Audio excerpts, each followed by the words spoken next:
항상 본 내용이 이제 결론에 거의 들어왔습니다. 핵심적인 내용은 6장까지 우리가 살펴보았는데요. 너무나 잘 알고 있는 말씀 중에 하나잖아요. 비판하지 말라라는 거. 비판받지 않으려면 비판하지 마라.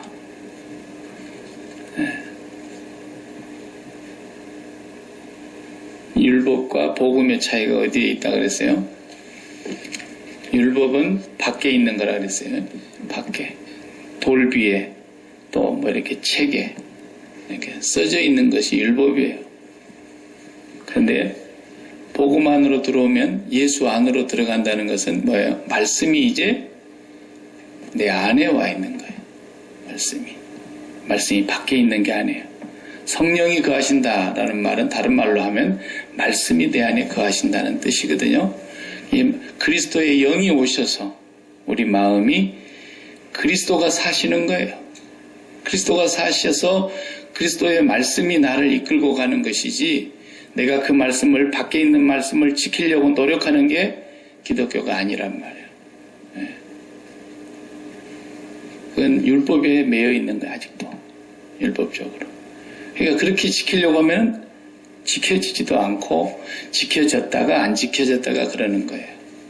그러나 나는 그 말씀을 지킬 수 없는 죄인이지만 나를 용서하시고 그리스도의 영으로 내 안에 와 계신 그분이 나를 통해서 사시는 거예요. 말씀이 나를 살아가게 하시는 거예요. 말씀이 나를 이끌고 가시는 거죠. 그래서 비판을 안 하려고 노력을 해보세요. 비판이 안 되던가요? 이 말에 자유로울 사람이 아무도 없어요. 비판 안 하고 살아본 사람이 있을까요?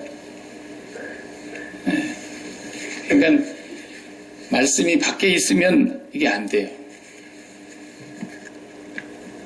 늘 내가 죽고 내 안에 그리스도가 사시는 그리스도의 영이 나를 인도해 가시는 그 삶을 통해서만 우리가 이것이 가능해지는 것이라서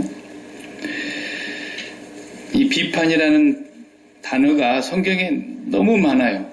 근데 우리 성경에는 그냥 비판이라고 번역을 딱 한 단어로 해놨기 때문에 이 단어가 다른데 비판이라는 말이 어떤 말인가부터서 우리가 조금 알아야 됩니다.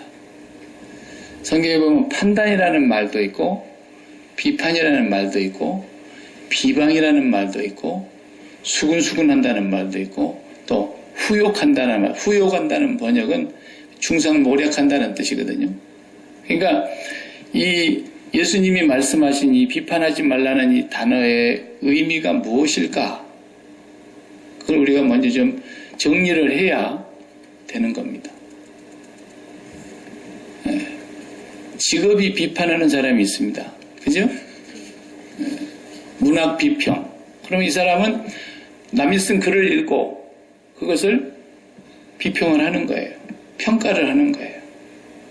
비평가예요. 직업이 그런 거예요. 직업이 그 사람. 공식적으로. 그리고 또 판단하는 사람. 재판관. 저찌들은 모든 걸 판단해야 됩니다. 근데 판단하지 말라 그랬다고 성경에. 또 비판도 하지 말라 그러고. 판단은 하나님의 것이기 때문에. 판단하지 말라는 성경의 말씀들이 참 많죠. 그래서 여기서 이 비판하지 말라는 그 단어의 의미가 뭐냐면 쉽게 말하면 언어로 폭력을 쓰는 겁니다. 언어폭력. 언어로 그 사람의 명예를 더럽히고 욕되게 하고 언어로 그 사람의 인격을 무시하고 언어로 그 사람을 나보다 못하게 여기고 이런 의미가 이 단어의 의미 속에 더 많이 들어있어요. 성경에서는 판단하지 말라 그랬는데 또 사도 바울은 판단하라 그런다 말이에요. 어디다가 이걸 기준을 잡아야 될 것이냐 하는 것이 또 하나의 우리의 생각해야 될 점입니다. 판단을 어떻게 안 할 수 있느냐. 어떤 부분에서 판단하라 그러냐면 성경을 다 찾아보지는 못하겠습니다만은 가령 고린도서에서 보면은 야 너희들 교회 안에 이방인들 중에도 없는 음행이 있는데 왜 그 사람을 너희가 판단하지 않느냐 그랬어요. 그 사람을 왜 교회에서 내쫓지 않느냐. 판단해서 그 사람은 심판을 해서 내쫓아야 된다. 그렇게 얘기하고 있거든요. 그러니까 하나님의 의를 더럽히고 하나님의 의를 욕되게 하고 하나님의 의를 거역하고 하나님의 의로 말미암아 용서함을 받았다고 하는 사람이면서도 하나님의 의를 만홀히 여기고 그런 사람은 반드시 성경에서 판단해서 교회에서도 내쫓아야 된다 그랬어요. 그래서 재판이라는 것이 후두불 있는 겁니다. 교회 안에. 그리고 징계가 있고. 예전에는 참 그런 게 참 심했어요. 너무 심할 정도로 심했어요.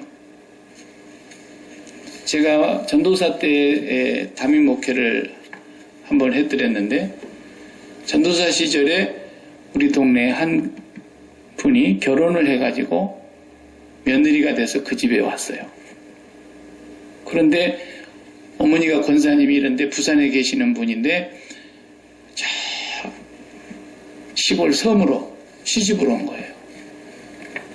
어머니 권사님이 친정에 다니는 그 교회에서 징계를 받아가지고 시무 정지를 먹었다는 거예요. 왜 그랬냐? 그러니까 자기가 안 믿는 집에 시집 가는 바람. 딸을 안 믿는 집에 시집 보낸 것 때문에 교회에서 시무권사의 정지 1년 먹었어요. 네. 와, 그렇게 엄하게 하는 교회도 있었어요. 네. 30년 전인, 벌써 30년이 넘는 얘기죠. 83년도였으니까. 엄청나게. 그래가지고 그 며느리가 결국은 이 시댁에 와서 시댁 전체 다 예수 믿게 만들었어요. 그러니까 또 저쪽에서 벌 준 사람이 무색하잖아요. 그죠? 어머니는 벌 받았고 딸은 여기 와서 그 집안을 다 구원시켰어요. 예수 믿고. 뭐 제가 볼 때는 좀 심한 거예요. 그죠? 아마 딸이 안 믿는 집에 시집 갈 수도 있는 거지. 그걸 가지고 어머니까지 막 시무정지를 해가지고 그렇게 할 이유가 또 뭐겠습니까? 예수님은 그렇게 안 하셨을 거라고 나는 믿어요. 예수님이 이 땅에 오셔서 우리에게 가르쳐 주신 말씀과 그 교훈과 당신의 삶을 놓고 보면은 그렇게 하신 적이 없거든요. 안 믿는 집에 잠깐 시집 갔다고 해서 하나님의 의의를 훼손한 게 있습니까? 네. 아니면 뭐 이단이 된 겁니까? 주를 부정한 겁니까? 그러지 않잖아요.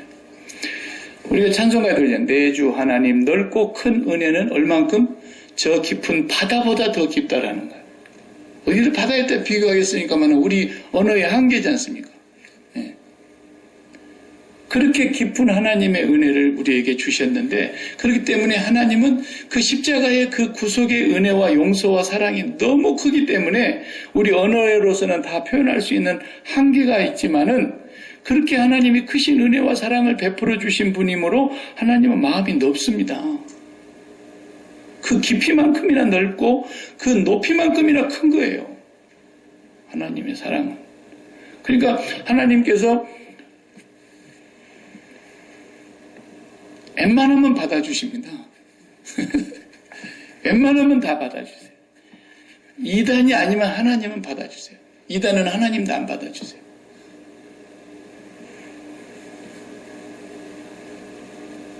게이라도 레즈비언이라도 자기가 하나님을 거역하고 불순종한 걸 깨닫고 회개하고 돌아오면 하나님이 용서해 주신다는 말이에요.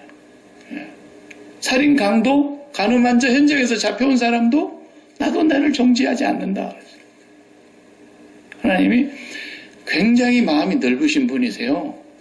그러니까 우리 수준으로 생각하면 큰일 납니다. 하나님은 당신이 지으신 사람 중에 안 받아주시는 사람이 없어요. 회개하고 돌아오면 다 받아주시죠. 다 하나님 받아주십니다. 악인에게도 햇빛을 주십니다. 너 햇빛 받지 마라. 악인은 비도 내리지 마라. 이러지 않으신다 그랬잖아요. 하나님의 사랑은 우리로서는 말로 표현할 수 없이 측량할 길이 없어요. 이게 그렇게 폭이 넓기 때문에 그런 하나님의 아버지를 우리가 아버지라고 믿고 그분의 자녀가 된 사람들로서 우리가 어떻게 살아야 된다는 겁니까? 마음을 좀 넓게 쓰라는 거죠. 이제 마음을 이렇게 받아들이는 액셉트하는 것이 있어야 된다는 거예요. 그분은 옷 입는 것도 그렇게 많이 따시질 않으세요. 우리가 따지는 거예요. 저는 이게 넥타이 안 하고 좀 했으면 좋겠어요. 그렇잖아요? 오 목사님처럼 저렇게 그냥 티셔츠에 자켓 하나 입으면 그냥 할 수 있고, 어떤 날은 그냥, 어떤 날은 또 와이셔츠 그냥 입고만 할 수 있고, 어떤 날은 또 반팔 티 입고 하면 어때요? 근데 우리가 너무 우리 수준으로 하나님만을 생각하고 우리가 만들어놓은 도덕관념과 예의 범절이 절대적인 것으로 생각하니까 이게 문제인 거예요. 뭐 이 나라에 보면 청바지 입고 간장에 올라가고 그냥 하얀 티셔츠 하나 입고서 그냥 설교하는 목사들 많잖아요. 하나님 잘 섬기는 사람들 중에도 그런 사람들 많아요. 근데 우리는 이렇게 넥타이 꼭 매고 해야 정식 예배를 인도하는 것인 줄 우리가 너무 이렇게 오리엔테이션이 돼 있어가지고 넥타이를 하루를 제가 안 하고 당상에 올라왔다 그러면 이상하네. 오늘 목사님 넥타이를 안 하고 왔네. 은혜를 못 받아요. 넥타이 안 하고 온 것 때문에. 예. 하나님은 그렇지 않습니다. 하나님은 머리 스타일도 다 좋아하세요. 빡빡 밀고 와도 괜찮다 그러고요. 길게 늘어져도 괜찮고요. 볶아도 괜찮고 나도 괜찮고. 하나님은 음악의 스타일도 클래식도 좋아하시고 오늘 곧 현대음악도 좋아하셔요. 네. 요즘 애들은 랩으로 하나님을 찬양하는 애들도 있어요. 랩으로. 네. 하나님이 세상을 이처럼 사랑하사 독생자를 주셔서 이렇게 하면서요. 네. 그래도 하나님은 사랑하세요. 어떤 하나가 절대적인 것은 하나님 말씀밖에 없죠. 네. 다 달라요. 남미에 가보면은 반주가 없어요. 그냥 드럼 두들면서 잘해봐 기타 하나 치고 그러면서 2시간씩 서서 박수 치면서 막 펄쩍펄쩍 뛰면서 노래를 하고 찬양을 하더라고요. 2시간씩 찬양을 해요. 와, 하나님은 너무너무 폭이 넓으신 분입니다. 큰 소리로 우리 주여 삼창하면서 기도합시다. 통성으로 같이 기도하겠습니다. 그래도 들으시고 그냥 소양히 묵상하면서 기도해도 들으시고 새벽에 기도해도 들으시고 정심때 기도해도 들으시고 밤중에 기도해도 들으시고 밤을 새워 기도해도 들으시고 월요일날 기도해도 들으시고 금요일날 기도해도 들으시고 하나님은 폭이 그렇게 넓으신 분이라니까요. 네. 어떤 틀을 만들었다는 게 뭐예요? 율법이에요. 그게 바리새인들이 하는 짓거리였단 말이에요. 우리가 너무 틀을 만들어 놓고 우리 틀에다가 맞추려고 그러면 안 돼요. 제일 우리 선교사님들이 실수하는 게 뭐냐면 장로교에서 파송하면 장로교단만 만들어요. 가서. 그래가지고 장로교가 전부인 줄 알아. 그러니 남미에 가서 장로교 해봐요. 안 됩니다. 내가 진짜 알아요. 30년씩 선교를 했는데도 교회 5개도 개척 못하고 30년 보낸 사람들이 수두룩 갑니다. 선교사님들 가운데. 그리고 탈탈 털고 고국에 들어가 선교했다고. 그게 뭐예요 도대체? 과소평가를 하는 게 아니라 왜 장로교가 절대적인 것처럼 생각하냐 이거예요. 내가 장로교 목사지만은 우리가 돕는 니카라과 선교사님은 남미 안에 있는 모든 종교를 종파를 기독교 안에 있는 모든 그 분파를 다 통합한 거예요. 그래서 신학교도 통합신학교예요. 연합신학교예요. 각 교단에 있는 사람들이 다 오잖아요. 그런데도 전부가 그 안에 그리스도 안에서 하나가 되는 거예요. 그러니까 그분은 자기가 한 것도 하루 없는데도 교회를 100개가 넘도록 예배당도 건축하고 수백 명의 신학생들이 거기 와서 훈련받고 각 교단에 흩어져서 하나님 사역을 하지 않습니까? 얼마나 멋있어요. 근데 그냥 장로교만 맞다고 이러고 하니까 30년을 목회했는데 그거 뭐예요? 그게? 남미는 장로교가 안 됩니다. 실제로. 안 돼요. 어디만 되느냐면 남미 안에 이민 와 계시는 한인들 교회만 장로교가 됩니다. 나머지는 장로교를 안 받아들여요. 오히려 그 사람들은 막 펄쩍펄쩍 뛰어야 되는 거예요. 일어서가지고 박수 치면서. 내가 이번에 그때 갔을 때도 갑자기 하다가 전기가 팍 나가버렸어요. 전기가 나간 게 아니라 악기가 나가버린 거야. 악기가 열받아가지고. 이게 무음이 되는 거야. 악기가 생음악이라 그러잖아요. 무음이 됐는데. 그럼 난 찬양 그만할 줄 알았어요. 계속 2시간 하는 거예요. 서가지고. 앉아갖고 찬양하지를 않아요. 그 사람. 서서. 먼지밭에서 흙이 북석북석 나는 땅에서 그것도. 벽도 없는 그냥 지붕만 덮어놓은 햇볕만 가려놓은 곳에서. 그런데 다 같이 묵상하고 기도하겠습니다. 장로같이 해봐요. 안 됩니다. 그러니까 이런 걸 조심하라는 거예요. 예수님이 지금 말씀하시려고 하는 의도는 그거예요. 하나님은 절대자이시기 때문에 우리가 어떻게 하나님을 바꾸겠습니까? 아무리 능력 있는 기도를 하는 사람도 하나님은 못 바꿉니다. 하나님 당신 뜻대로 하시는 거지. 그러나 하나님의 절대적인 것을 빼놓고 절대적인 하나님의 말씀을 빼놓고는 다 바꿀 수 있고 다 변형해도 괜찮아요. 다 바꿔도. 이제 우리나라도 100년이 한국은 100년이 넘었는데 기독교 들어간 지가 저 정도 되면은요. 한국적인 하나의 토양에 맞는 한국적인 어떤 기독교 그런 문화가 형성이 돼야 되는데 아직도 안 돼 있어요. 전부 그냥 서양 선교사님들이 전해주고 간 그대로 하는 거예요. 그 틀을 어기면 안 되는 줄로 생각하는 거예요. 네. 그걸 바꿔보려고 그러면은 그냥 반대에 부딪혀요. 네. 우리 옛날에 이비호 목사님도 뭐 좀 그런 거 한번 해보려고 그랬다면서요. 징을 등 치면서 다 같이 예배를 시작하겠습니다. 미국에 와서 그건 잘 안 되지. 그런 걸 하려면 한국에서 했어야지. 한국에서. 한국 사람들이 모여있는 곳에서는 가능할 수 있죠. 네. 그러니까 어떤 것이 절대화될 수는 없는 겁니다. 오늘 이 본문을 해석을 하려면은 다른 한 곳을 제가 빌려서 다시 봐야 됩니다. 다 같이 성경을 펴시기 바랍니다. 로마서 14장입니다. 사도 바울이 설교한 내용이 가장 맞겠죠. 제가 사도 바울을 넘어설 수가 있겠습니까? 로마서 14장 1절부터서 14장 한 장을 보면은 오늘 마태복음에 예수님이 말씀하신 비판하지 말라는 말이 무슨 뜻인가를 가장 정확하게 설명해 놓은 장이라고 저는 확신합니다. 그래서 14장을 한번 보는 겁니다. 여러 얘기보다도 14장을 보시면 1절을 보십시다. 믿음이 연약한 자를 너희가 받되 그의 의견을 비판하지 말라. 여기 비판이라는 단어와 마태복음 7장의 비판이라는 단어가 똑같은 단어입니다. 원어에도요. 네, 비판. 그러니까 믿음이 연약한 자를 액셉트하라는 겁니다. 액셉트하라는 거예요. 비판하지 말고. 그러면 믿음이 연약한 자는 어떤 사람을 두고 믿음이 연약한 사람이라고 했어요? 2절에 보세요. 믿음이 연약한 자가 어떤 사람인가? 어떤 사람은 모든 것을 먹을 만한 믿음이 있고, 이건 믿음이 연약한 사람이 아니에요. 모든 걸 먹을 만한 사람은. 그런데 또 어떤 사람은 어때요? 믿음이 연약한 자는 채소만 먹는 거예요.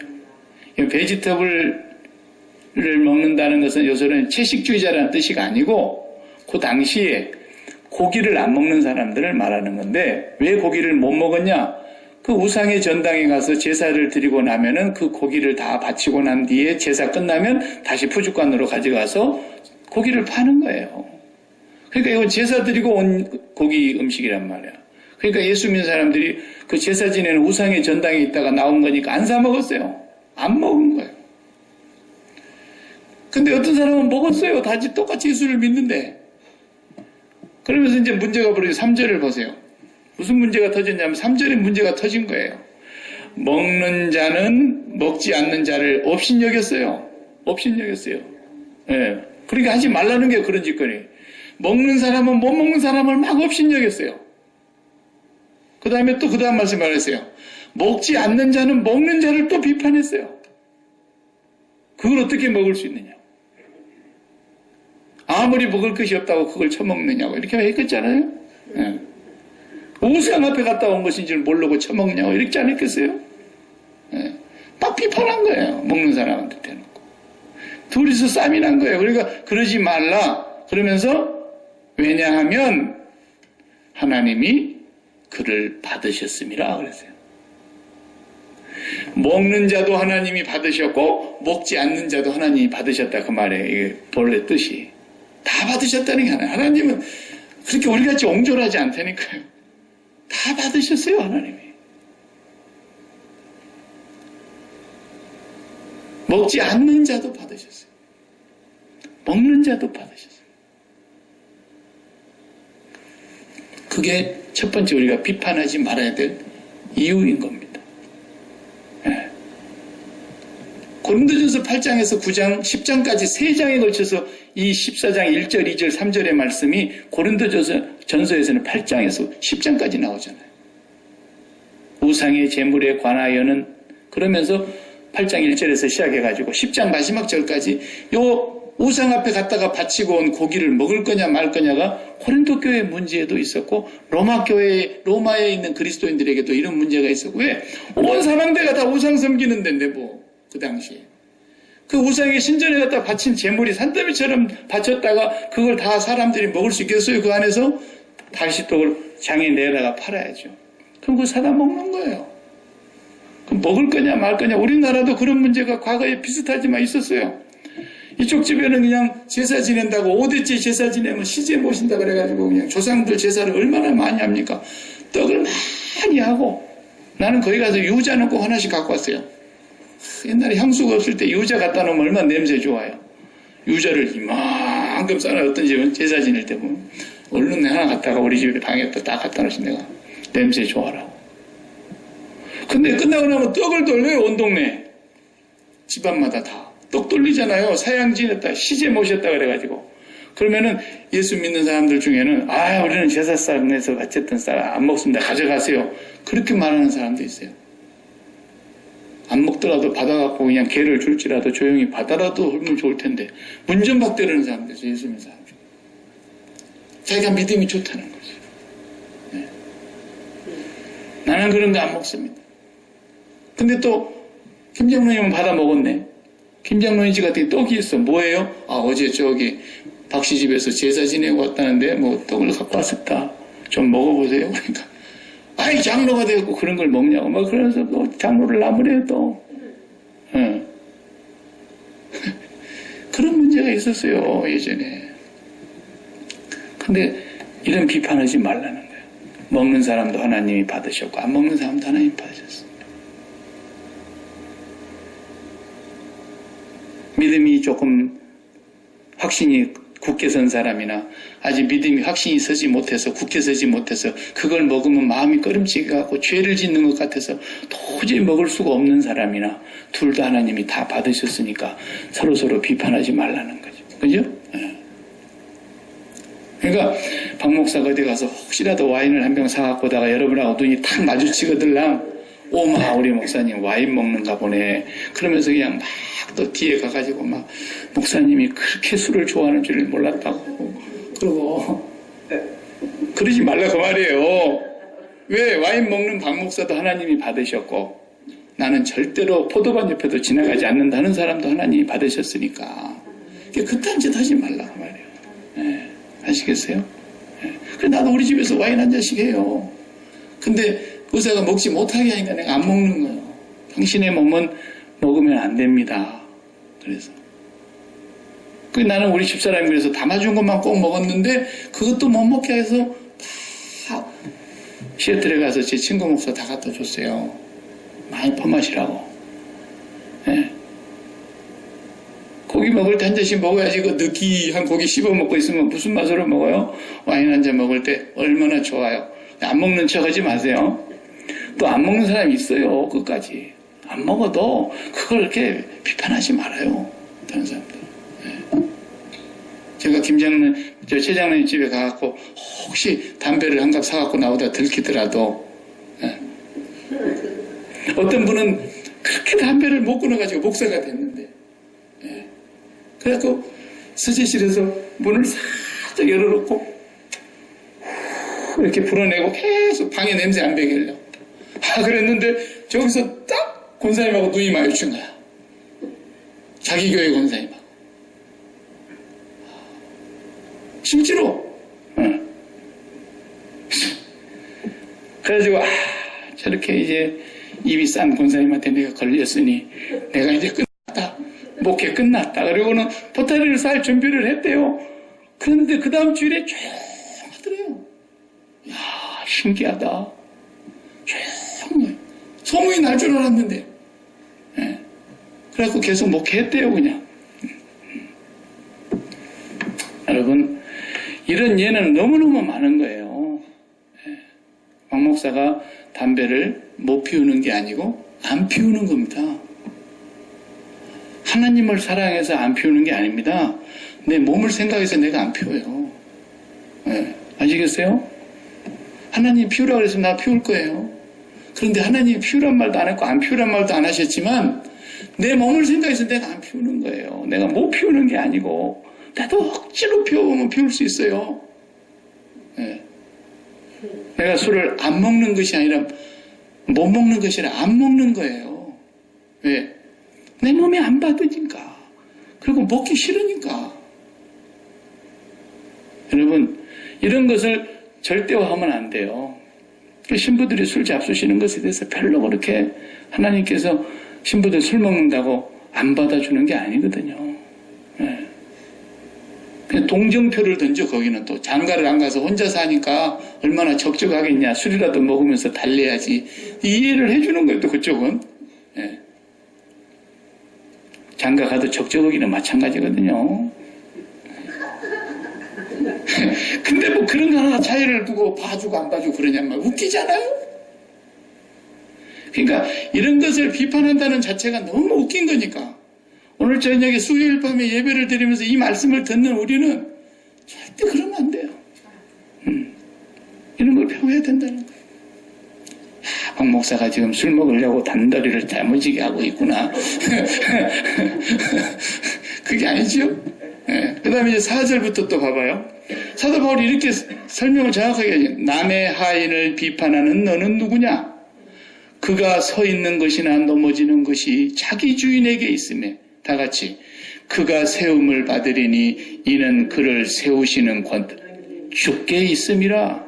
네. 두 번째 이유는 그 사람이 세워지든 넘어지든 자빠지든 그 사람이 높아지든 낮아지든 그 사람이 살든 죽든 그건 그 주인에게 달려있다는 거예요. 하나님이 알아서 하시는 거다.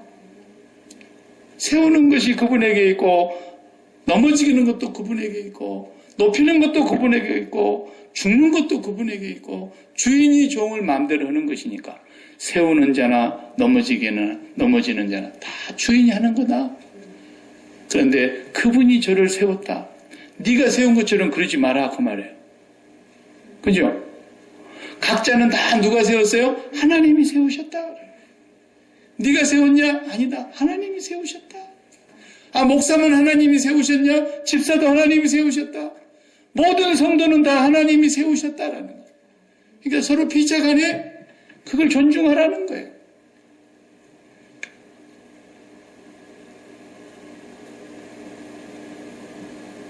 박 목사님, 그 둘째 아들 놈이 그거 도무지 잘못됐는데 그거 혼 좀 내세요.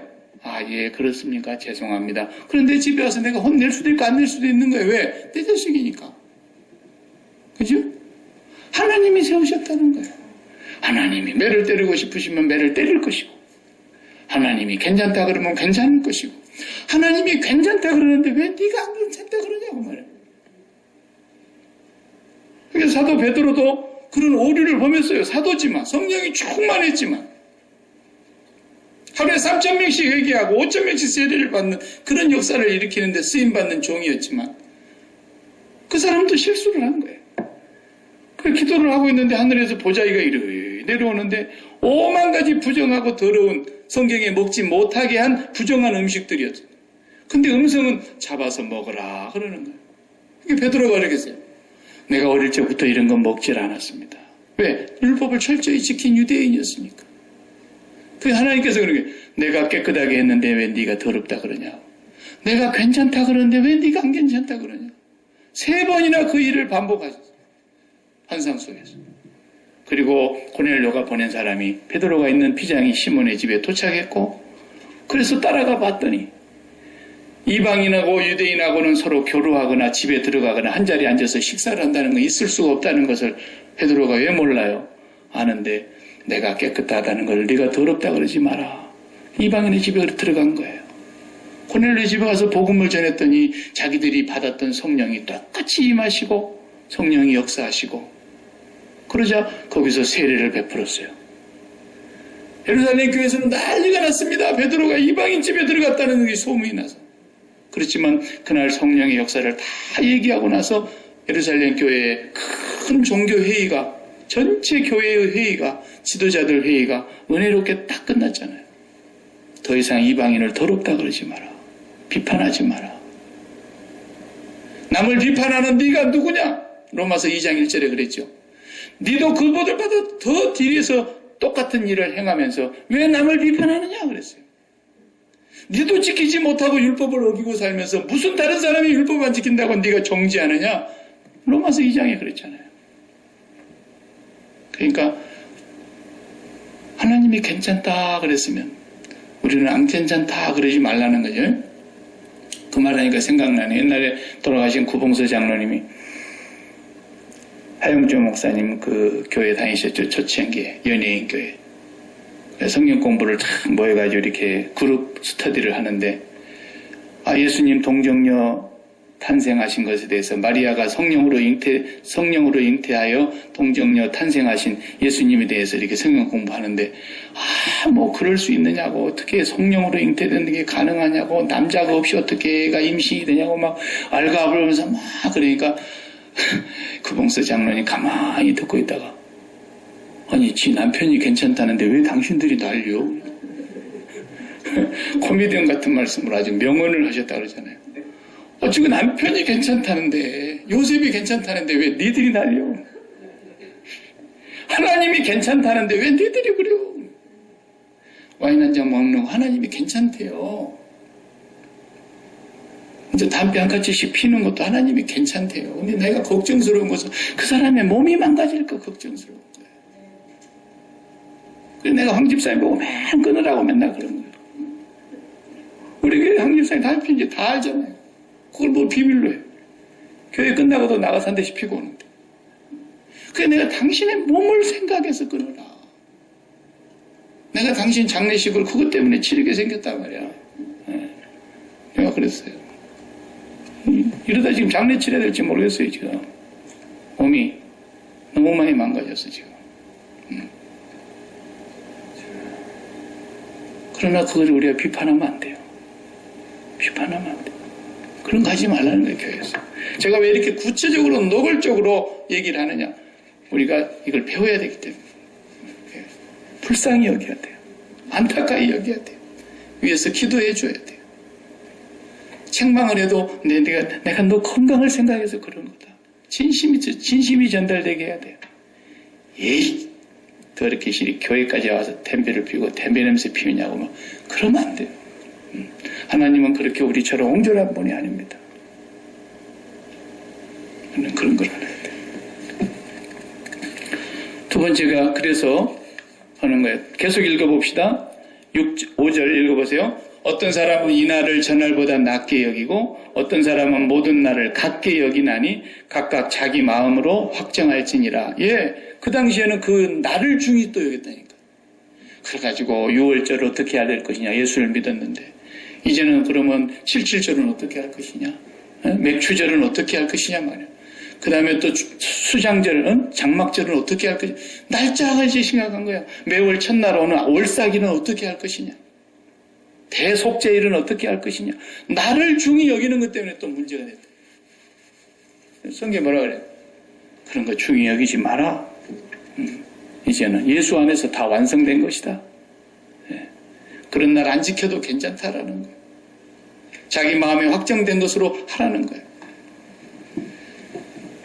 왜? 6절 다 같이 나를 중히 여기는 자도 주를 위하여 중히 여기고 먹는 자도 주를 위하여 먹으니 이는 하나님께 감사하며 먹지 않는 자도 주를 위하여 먹지 아니하며 하나님께 감사하느니라. 예. 이게 세 번째 이유입니다. 니만 하나님 잘생긴 것처럼 그러지 말라는 거예요. 저 사람도 안 먹는 이유가 하나님을 사랑해서 안 먹는다는 거예요.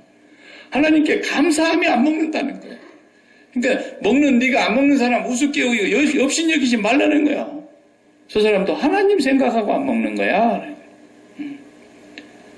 나는 돼지고기 안 먹습니다 그러면서 먹는 사람을 비난하는 건 문제예요. 삼겹살이 얼마나 맛있는데. 그거 안 먹는 게 뭐 대단한 것인 줄 알고 또 먹는 사람을 우습게 여기면 안 된단 말이에요. 그러나 먹는 사람도 안 먹는 사람을 또 우습게 여겨서도 안 돼요. 왜? 먹는 사람도 주를 위하여 먹고 안 먹는 사람도 주를 위하여 안 먹고 먹으면서도 감사하며 먹고 안 먹으면서도 감사하며 안 먹는다는 거예요. 얼마나 정확하게 말씀하십니까? 7절, 8절, 9절 다 같이 우리 중에 누구든지 자기를 위하여 사는 자도 없고 자기를 위하여 죽는 자도 없도다. 우리가 살아도 주를 위하여 살고 죽어도 주를 위하여 죽나니 그러므로 사나 죽으나 우리가 주의 것이로다. 예.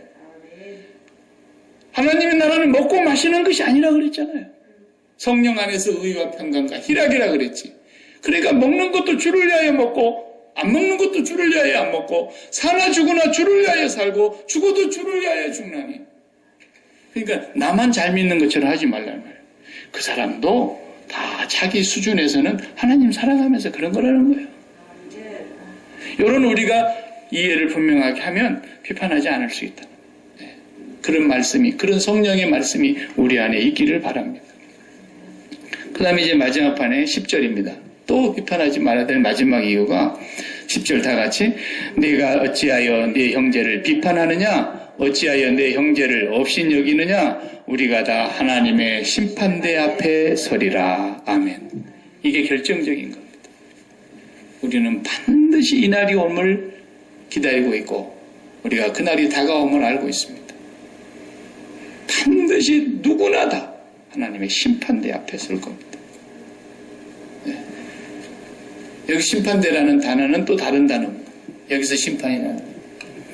그러니까 크리시스라는 심판이 있고 베마라는 심판이 있고 단어가 두 개가 있는데 여러 단어 중에도 대표적으로 두 개가 있는데 베마는 뭐냐면 소위 말하면 시상대 같은 것이에요. 시상대. 예.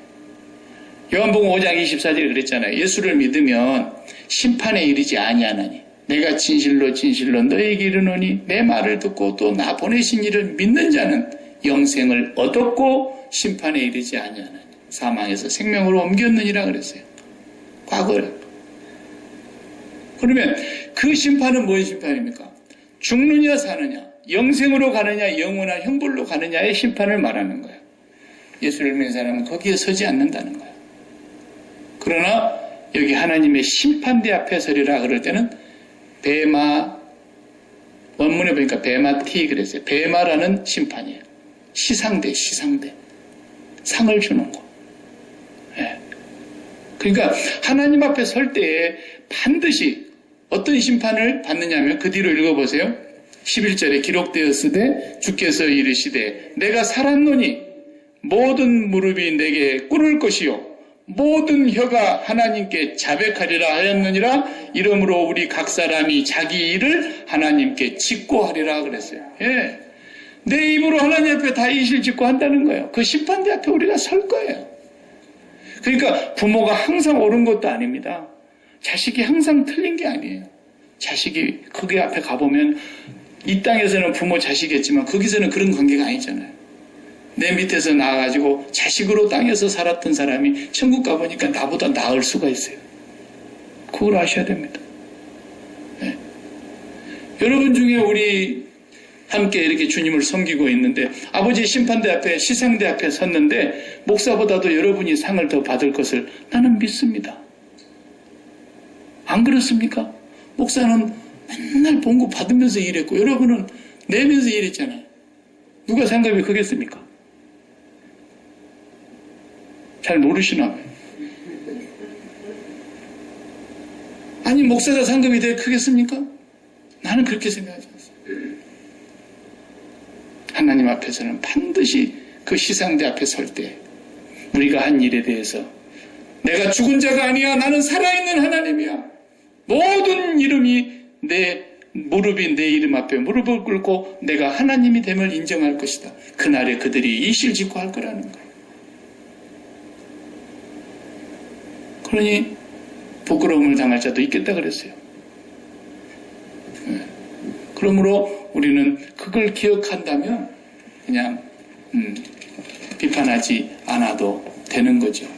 그래서 본문에 보면은 그 뒤로 이제 읽어봅시다. 13절로 넘어가서 읽고 마치겠어요. 잘 읽어보세요. 어려운 본문이 아니에요. 그런즉 우리가 다시는 서로 비판하지 말고 도리어 부딪힐 것이나 거칠 것을 형제 앞에 두지 아니하도록 주의하라. 13절에 서로 비판은 하지 말되 부딪힐 거나 걸려 넘어질 것을 하지 말라는 거예요. 그건 뭔 말입니까? 박 목사가 지가 담배 먹고 싶으면 그러면 조용히 어디 저기 한 30마일 밖에 가서 혼자 피고 오든지 그럴 일이지. 도저히 못 끊겠으면 왜 교회 다니면서 술술 담배 피워갖고 담배 안 피는 사람들 거치고 넘어지게 하냐 이 말이에요. 그렇게는 하지 말아야 될 거 아니에요. 지가 술 먹고 싶으면 조용히 받아다가 집에서 한 잔 먹고 말 일이지. 왜 그걸 술을 먹고 얼굴이 붉게 하고 드렁큰 드라이버로 운전하고 가다 잡혀갖고 경찰서에서 오라가라 하는 소리 왜 그 짓거리 하냐. 그러면 그 목사를 밑에서 지도를 받는 교인들은 어떻게 될 것이며 그것을 이해하지 못하는 사람들에게 얼마나 마음의 상처가 되겠냐는 거죠. 그런 걸 하지 말라는 거예요. 왜? 14절에 내가 주 예수 안에서 알고 확신하노니 무엇이든지 스스로 속된 것은 없다 이거예요. 다만 속되게 여기는 그 사람에게만 속된 거예요. 무슨 말인지 아시겠어요? 그냥 장로님이 세상에 와인을 먹더라. 그렇게 생각하는 그 사람에게만 속된 거라니까요. 그걸 먹는 사람은 아무 문제가 없는데 하나님이 액셉트 한다는데 자기만 액셉트 못한다. 하나님이 괜찮다는데 자기가 안 괜찮다 그러는 거예요. 그러니까 들키지만 말고 잘 드세요. 그런 것 가지고는 그게 무슨 천국과 지옥하고 무슨 상관이 있습니까? 그러니까 참 먹고 싶으니까 어떤 사람 성경 구절을 대고 먹더라고요. 디모데도 자주 나는 이 위장 탈 때문에 포도주를 조금씩 먹으라고 바울이 그랬단다고 그러면서 무슨 먹고 싶으면 그냥 먹지 그걸 또 성경 구절 갖다 대면서 먹어요. 그냥 드세요. 박 목사도 그런 거 전혀 개념하지 않습니다. 그러나 우리 박 목사가 먹으라 그랬다고 아무데나 돌아다니면서 그렇게 숭늉 마시듯이 먹지 말라고요. 성경이 그렇게 말하고 있잖아요. 안 먹는다고 하면서 그 사람에게만 그 사람은 속된 거예요. 근데 안 먹는 사람이라고 또 비난하지 마요. 자기도 주님을 생각하고 안 먹는 거니까. 먹는다고 자랑하지 마요. 그 다음에 15절을 보세요. 더 중요해요. 갈수록 더 중요해요. 만일 음식으로 말미암아 내 형제가 근심하게 되면 네가 사랑으로 행하지 아니함이라 그리스도께서 대신하여 죽으신 형제를 네가 음식물로 망하게 하지 말라. 그 말이에요. 믿음이 연약한 자들이 망한다는 거 잘못하면 실족한다 이 말이에요. 너는 믿음이 있다고 그걸 갖다가 퍼마시고 너는 믿음이 있다고 맨날 그 우상의 전당에 가가지고 아침에 그냥 싱싱한 고기 먹는다고 맨날 사다 먹고 이렇게 하면은 안 먹는 사람들 못 먹는 사람들 믿음이 연약한 사람들이 너 때문에 얼마나 마음이 상심이 되겠냐. 그 사람이 너 때문에 실족하게 하지 마라. 그렇다면 너는 정말 사랑이 없는 거다. 왜? 그 믿음 없는 형제도 그리스도께서 위하여 죽으신 형제 아니냐. 그리스도의 십자가의 사랑으로 그 사람도 구원받았는데 아직 믿음이 연약한 그 형제를 네가 믿음이 있다고 함부로 행동하면 그 사람이 넘어지고 상처받고 그럴 때 너는 정말 사랑으로 행함이 아니야. 사랑으로 행함이 아니야. 그래서 16절에 그러므로 너의 선한 것이 비방을 받지 않게 하라. 하나님의 나라는 먹는 것과 마시는 것이 아니요. 이때 이 말씀이 나온 거예요. 오직 성령 안에서 의와 평강과 희락이다. 그랬어요. 그래서 진짜로 잘 믿는 사람은 18절을 읽어보자. 다 같이. 이로써 그리스도를 섬기는 자는 하나님을 기쁘시게 하며 사람에게도 칭찬을 받느니라. 이렇게 나왔어요. 네. 그렇게 하셔야 돼요. 그러니까 뭐 목사님들끼리 모이면 이제 술 한 잔씩 하는 사람들이 있어요. 네. 내가 이름은 되지 않지만 한 잔씩 해요. 아무렇지 않아요. 목사들끼리 앉아서 한 잔 먹는 거죠. 누가 거기서 실족에 넘어질 사람이 누가 있겠어요? 아무도 없어요. 그 사람이 그렇다고 해서 하랑방탕하고 그런 사람 아니에요. 나는 지금까지도 담배를 못 끊어서 이게 핀다고 양해하라고. 피우세요. 그래요. 그냥 건강 생각해서 끊으세요, 그거. 그까짓 걸 못 끊어가지고 뭘 성도들 보고 뭘 하라고 얘기 되겠습니까? 그런 말 한마디 하죠. 그러나 그 문제가 이렇게 심각한 문제는 아니에요. 워낙에 우리나라 선교사들이 저창에 와가지고 없이 살고 찢어지게 가난하게 사는 것들이 술을 먹기를 말술을 먹으니까, 그리고 그냥 허랑방탕하고 살고 품행이 단정하지 못하고 살고 그리스도의 영광이 가리고 하나님 있는 사람들의 품행이 이 예의 범죄를 생명으로 알고 있는 동양에 와서 보니까 이거 안 되겠거든. 그래서 금주령을 내린 거예요. 서양 사람들처럼 그렇게 한 것이 아니었고. 네. 신명기 14장 15절에 다시 읽겠습니다. 이따가 마지막에 가서.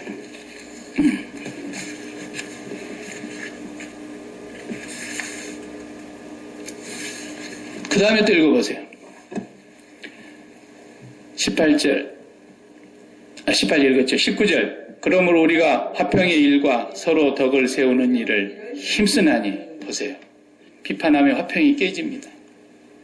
그리고 믿음이 좋다고 잘난 체하면 덕을 세우지 못합니다. 그걸 뭘 믿음이 없어가지고 그러지, 그걸 먹어도 되는 걸 가지고 그러냐, 그러는 사람들이 있어요. 이런 사람은 사랑으로 행하는 게 아니에요. 덕을 세우는 게 아니에요. 믿음에 덕을 세우라 그랬잖아요. 그 다음에 20절. 음식으로 말미암아 하나님의 사업을 무너지게 하지 말라. 만물이 다 깨끗하되 꺼리낌으로 먹는 사람에게는 악한 것이다. 그렇습니다. 음식물 먹는 것 때문에 서로 비판하고 그러다 보면 하나님의 교회는 망하게 되는 겁니다. 음식물 뿐이겠습니까? 지금 이건 한 가지 예를 드리는 거예요. 그 문화와 그 전통 속에서. 그러나 수만 가지의 상황이 다 있어요. 비판하다 보면 결국은 무너지게 됩니다. 하나님의 교회는 스스로 자살골을 넣는 형식으로 망하게 되어 있는 거예요. 자, 21절. 고기도 먹지 아니하고 포도주도 마시지 아니하고 무엇이든지 내 형제로 거리끼게 하는 일을 아니함이 아름다우니라. 예, 점점점 뭔가 승화되어 가는 것이 나오죠? 예, 먹는다고 자랑한 사람들이 믿음이 좋은 것은, 믿음이 좋은 줄은 모르겠지만, 그것으로 인해서 믿음이 연약한 자가 한 사람이라도 실족하고 마음에 상처를 입게 되는 것은 하나님 앞에 아름다운 것이 아니다고 그랬어요. 그 다음에 22절. 내게 있는 믿음을 하나님 앞에서 스스로 가지고 있으라. 자기가 옳다 하는 바로 자기를 정죄하지 아니한 자는 복이 있도다. 예, 그대로 믿음을 지킬 수 있는 사람은 그대로 지키고 가라는 거예요. 자기가 믿음 안에서 할 수 있는 것은 해도 괜찮다는 거예요. 왜? 하나님을 사랑해서 안 하는 것이고 하나님을 사랑해서 하는 것이니까. 믿음의 차이니까. 그러면 마지막 23절에 결국 뭐라 그랬어요? 의심하고 먹는 자는 정죄되었나니 이는 믿음을 따라 하지 아니하였기 때문이라. 믿음을 따라 하지 아니한 것은 다 죄니라. 예. 그래서 믿음이 연약한 사람들이요, 목사님도 저렇게 하는 거 보니까 괜찮은가 보네. 그리고 따라했어. 근데 자기 마음은 아니야. 확신도 없고 죄책감을 떨칠 수가 없고, 그래. 그럼 이 사람 죄 짓는 거예요. 그러니까 그리스도께서 위하여 죽으신 형제가 네가 하는 행동 때문에 죄 짓게 되는 것을 어떻게 네가 할 수 있느냐. 네. 조심하라는 거. 그러니까 박 목사는 여러분 보는 데서도 안 먹지만 안 먹어요, 실제로. 네. 나는 내 건강, 내가 뭐 거창하게 하나님 사랑해서 안 먹는다 그것보다도 저는 제 건강 때문에도 의사가 절대로 금해요. 그래서 못해요. 그렇지만 또 내가 만약에 해본다고 하면은 얼마나 많은 사람들이 넘어지고 자빠지겠습니까? 우리 한 사람 한 사람이 그런 부분까지도 생각할 줄 알아야 진정한 그리스도를 섬기는 그리스도인이라는 거예요. 그래서 하나님 앞에서도 아름답고 사람들에게도 칭찬을 받는다. 두 가지가 다 이루어져야 된다는 것입니다. 그래도 뭐 우리 교회 안에 뭐 술도 하고 담배도 하고 그런 사람들이 있지만은 우리가 그런 사람들을 비판하면 안 됩니다. 절대로 비판하면 안 됩니다. 비판은 하나님께서 금하신 것입니다. 그것은 오히려 우리가 위하여서 기도하고 또 본인의 마음에 성령이 역사하셔서 또 정 안 되면 근데 안 되더라고요. 제가 이 경험상으로 볼 때 목회를 해보면 그렇게 담배를 많이 드셔가지고 폐가 다 망가져가지고 이제는 살 수가 없어요. 그래서 구멍을 여기다 뚫어갖고 숨을 쉬는 사람을 내가 봤어요. 이렇게 반창고를 이렇게 붙여놨다가 또 이렇게 여기다가 대놓고 담배를 피더라고요. 네. 안 되는 사람은 안 되는 거예요. 그러다 죽는데 뭐 어떡하겠어요. 네. 그러니까 우리는 그런 부분을 놓고 어떤 것이라도 이 절대적인 부분을 아닌 것은 판단하고 비판하지 말라는 거예요. 이단은 용납할 수가 없고 하나님의 의를 대적하는 것은 우리가 목숨을 가지고 지켜야 될 것이 신앙이지만 그 외의 부분은 나라마다 전통이 있고 문화가 있어서 다 차이는 있지만 그 속에서 무엇이 가장 덕을 세우는 일인가 이것을 생각하면서 우리가 서로 비판하지 않는 것이 바로 예수님이 가르쳐 주신 가르침인 것이죠. 그러면 반드시 복을 받습니다. 왜? 비판하지 않았기 때문에 내가 비판받지 않습니다. 내가 남을 헤아리지 않았기 때문에 나도 헤아림을 받지 않을 것입니다. 그게 복인 거예요.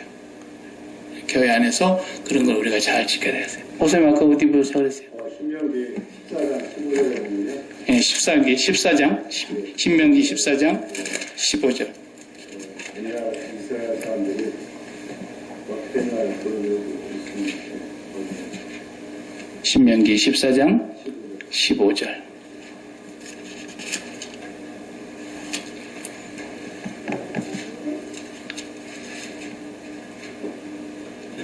거기 뭐 부정한 음식이 26절이군요. 26절. 예. 다 같이 한번 보겠어요. 내 마음에 원하는 모든 것을 그 돈으로 사되 소나 양이나 포도주나 독주 등 내 마음에 원하는 모든 것을 구하고 거기서 내 하나님 여호와 앞에서 너와 내 권속이 함께 먹고 즐거워할 것이며 내 성읍에 거주하는 레위인은 너희 중에 분깃이나 기업이 없는 자이니 또한 저버리지 말지니라. 예. 아유, 또 드시는 분들이 아주 굉장히 은혜 받는 말씀이네. 예. 이번에도 성전에 나가서 예. 후에 이렇게 같이 예. 드렸다는 것입니다. 예.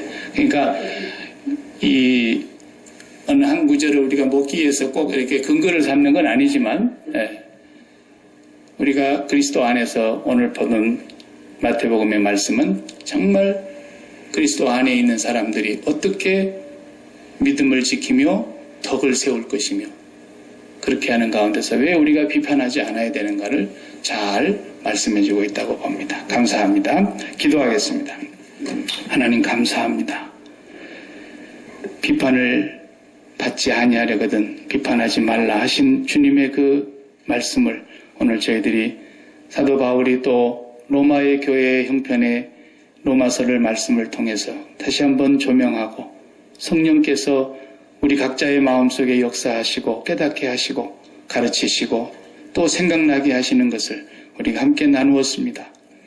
우리의 삶 가운데 믿음이 연약한 자도 있고 믿음이 확신이 투철한 자도 있고 그러나 우리 모두가 다 하나님 앞에서 함께 용납된 것을 기억하게 하여 주시옵시고 하나님이 괜찮다고 하시는 것을 우리가 안 괜찮다고 하나님을 바꾸려고 하는 어리석음을 범치 않게 하여 주시옵소서.